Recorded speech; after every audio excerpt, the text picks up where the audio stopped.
Shavua Tov à toutes et à tous, nous allons étudier une Mishnah dans Pirkei Avot, le 5e chapitre que nous avons lu Shabbat Bechukotai, et la Mishnah 10.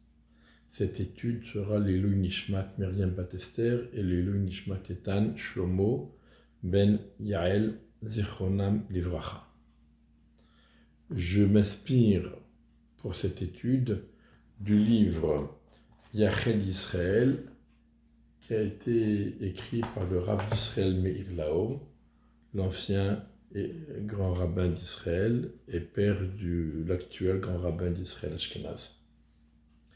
Arba Mikdot Ba'adam, il y a 4 qualités, traits de caractère, 4 types de caractère chez l'homme.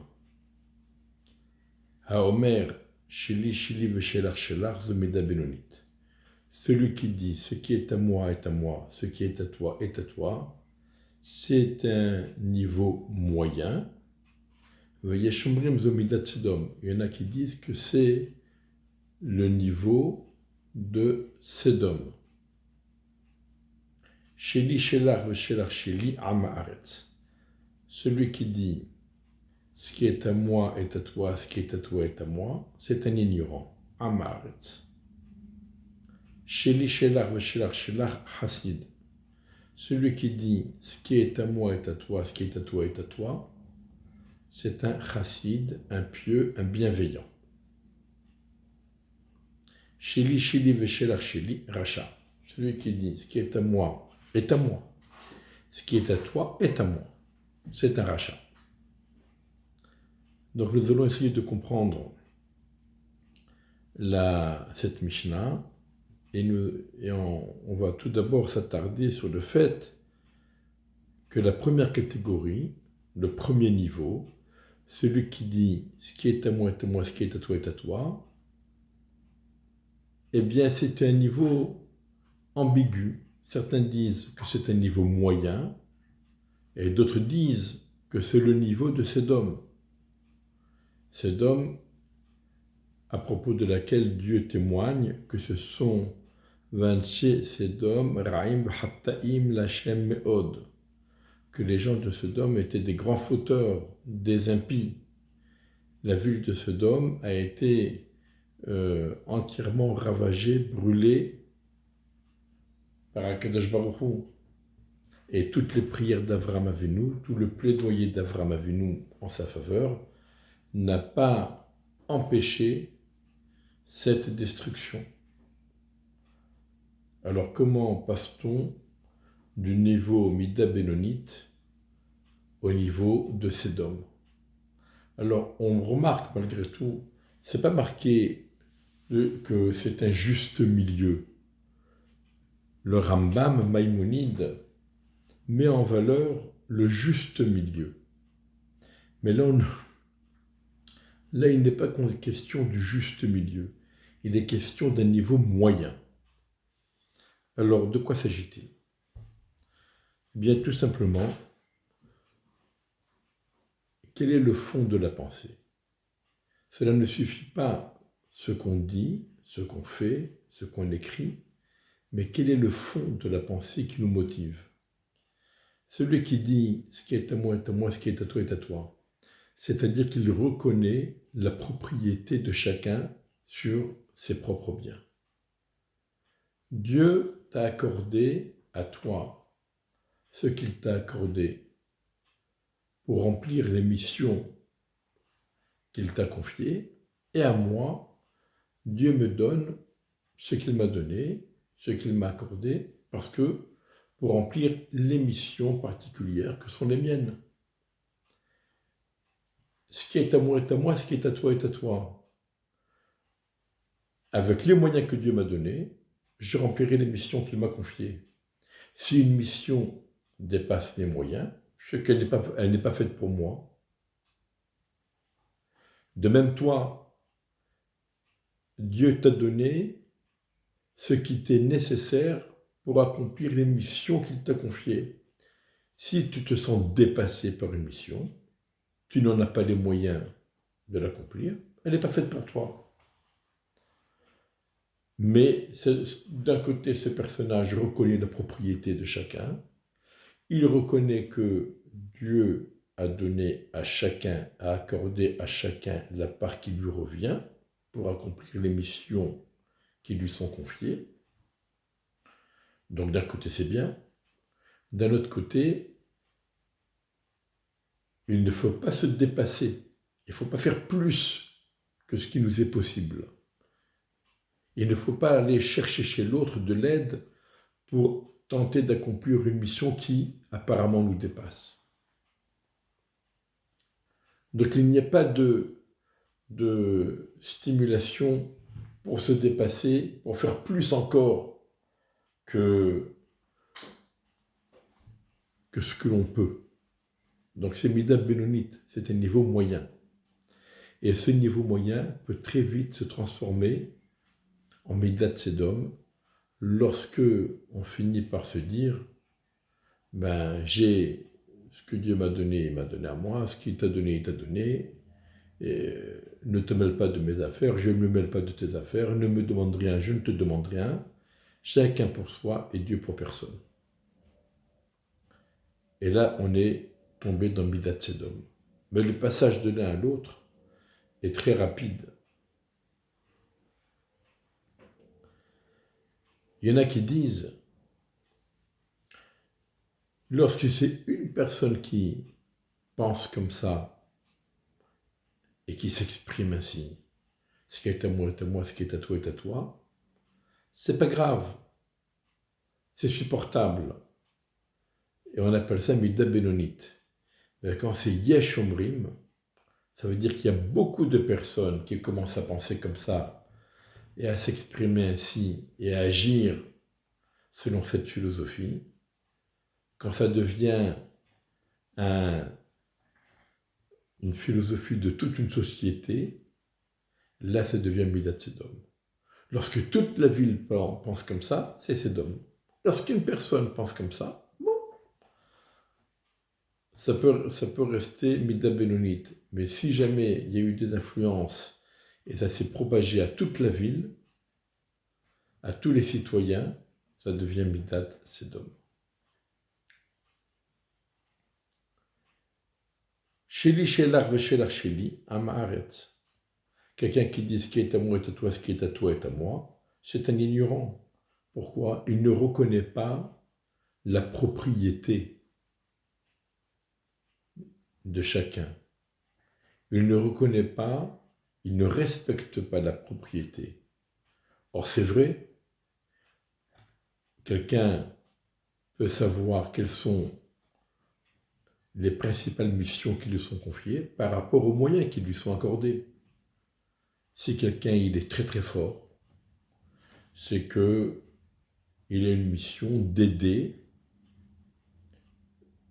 ses amis à transporter des meubles et à faire des choses qui nécessitent des capacités physiques.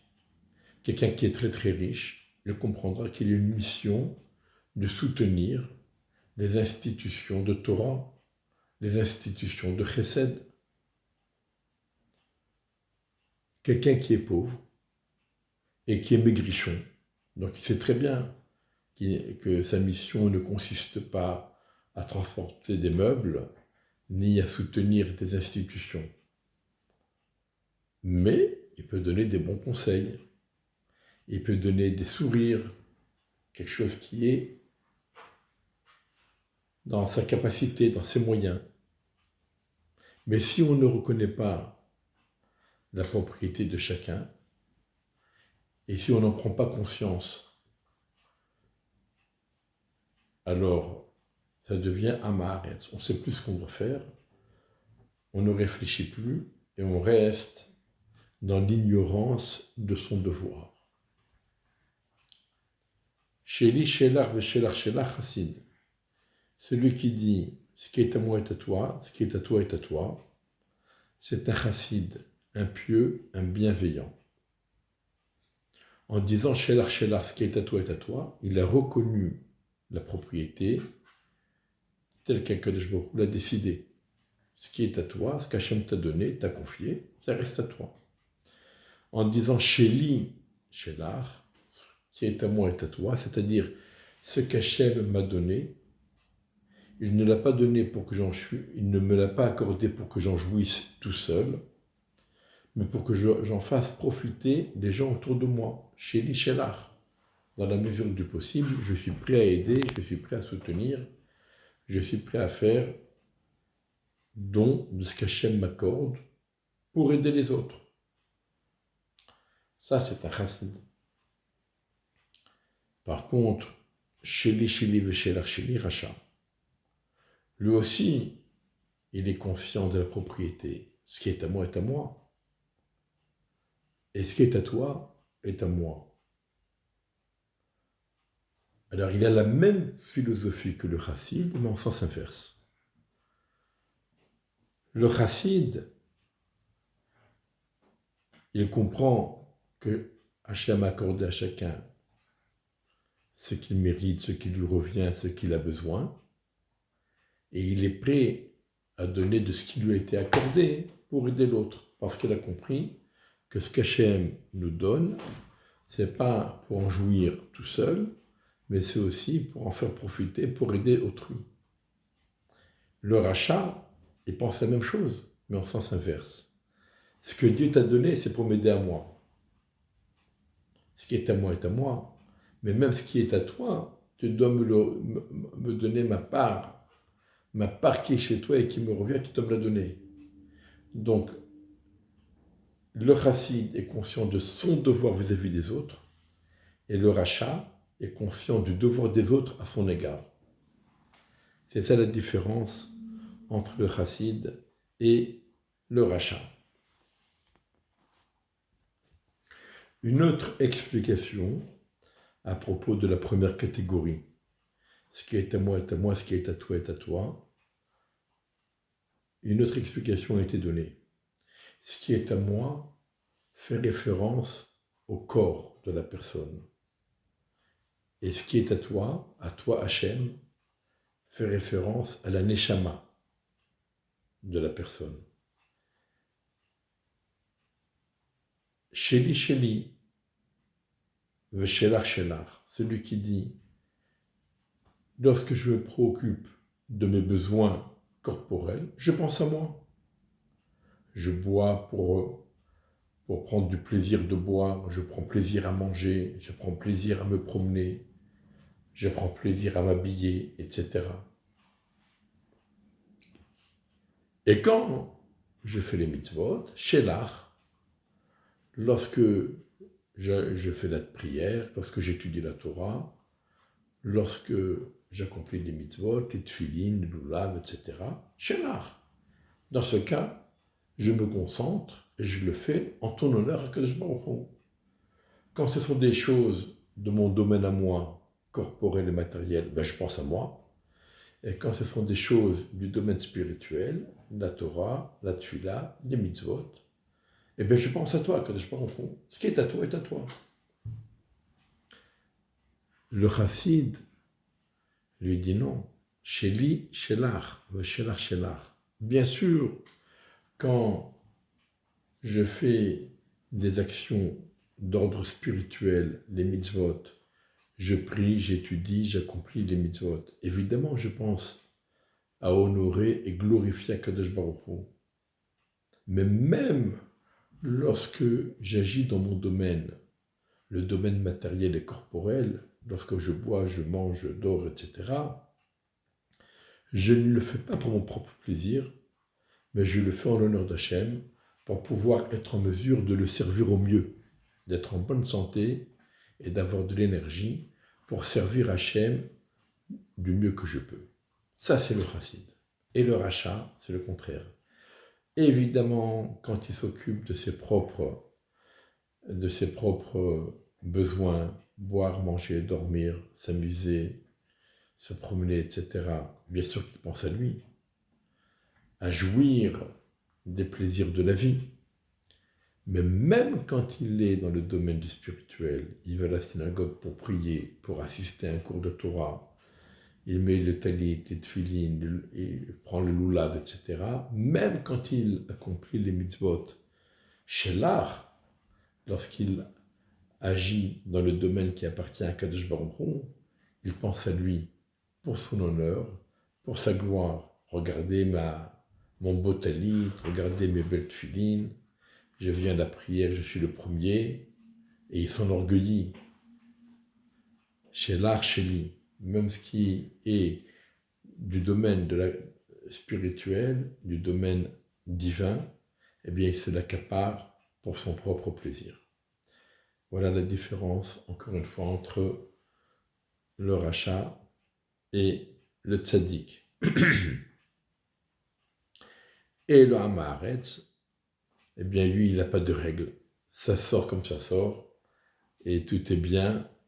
Comme on dit dans la Gemara, faisons les choses, et il faut faire les choses même quand on ne les fait pas les Shem Shamaim en l'honneur d'Hachem, parce que en les faisant, chacun selon son niveau, on finira par les on finira par les accomplir, Bezrat Hashem, les Shem Shamaim.